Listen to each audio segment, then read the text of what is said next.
우울증은 정신질환 중에서 가장 흔한 질환으로 전체 인구의 약 15에서 17%에 영향을 미치고 있습니다. 주변의 6명 중 1명이 우울증을 가지고 있을 정도로 흔한 우울증은 약 15%의 높은 자살 위험률을 보입니다. 대부분의 사람들이 우울증이 아주 심해졌을 때 우울증이 있다는 것을 깨닫곤 합니다. 오늘은 우울증에 나타나는 4가지 증상에 대해 알아보겠습니다.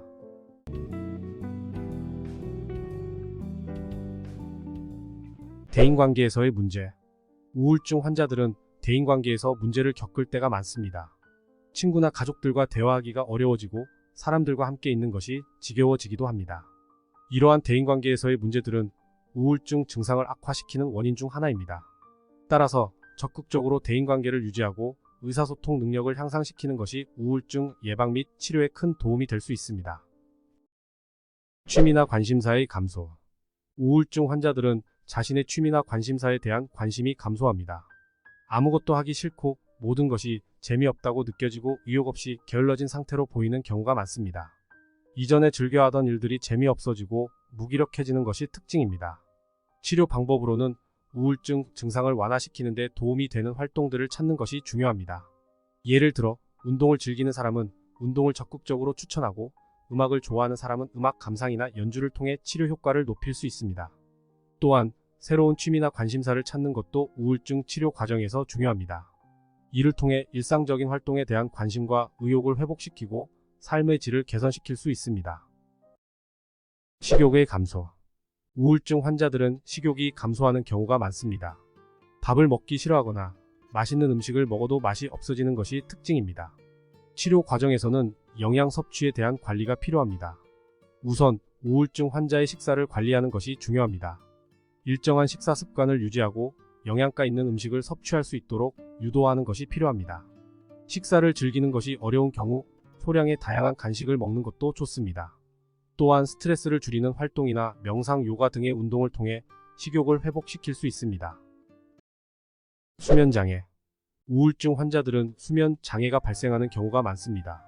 자는 것에 흥미를 잃어버리고 잠이 오지 않거나 일어나면서도 더 졸려서 일어나지 않는 것이 특징입니다.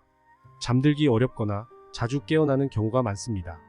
수면에 문제가 생기면 일상적인 활동을 수행하기 어려워질 수 있으며 정신적인 피로와 더불어 신체적인 피로도 느껴지게 됩니다.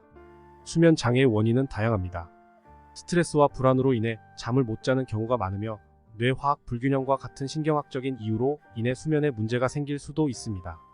또한 약물 복용이나 음주, 불규칙한 수면 패턴 등도 수면에 영향을 미칠 수 있습니다. 수면 장애를 극복하기 위해서는 우선으로 습관적인 변화가 필요합니다.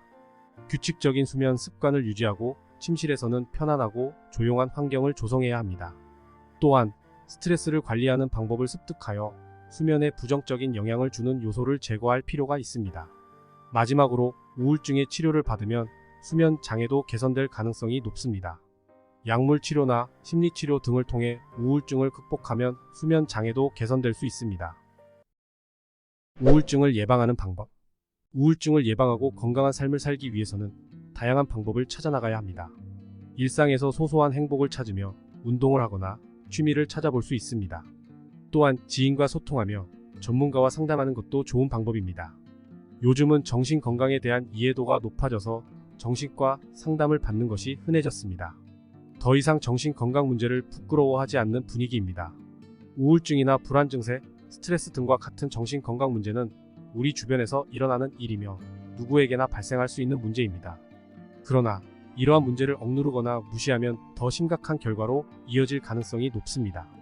따라서 자신의 정신건강에 대한 관심과 스스로 상황을 인식하고 필요하다면 전문가의 도움을 받는 것이 중요합니다.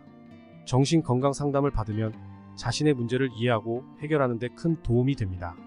상담을 받는 과정에서는 전문가와의 소통을 통해 자신의 감정을 표현하고 자신에 대한 이해도를 높이며 건강한 대처 방법을 배우게 됩니다. 또한 정신건강 상담은 자신의 인생을 바꾸는 기회가 될 수도 있습니다. 마지막으로 정신건강은 우리 삶의 일부분이며 무시하거나 억누르지 않고 적극적으로 대처하는 것이 중요합니다. 정신건강 문제를 겪는 분들이 전문가의 도움과 따뜻한 마음을 가진 사람들의 도움을 받을 수 있기를 바랍니다.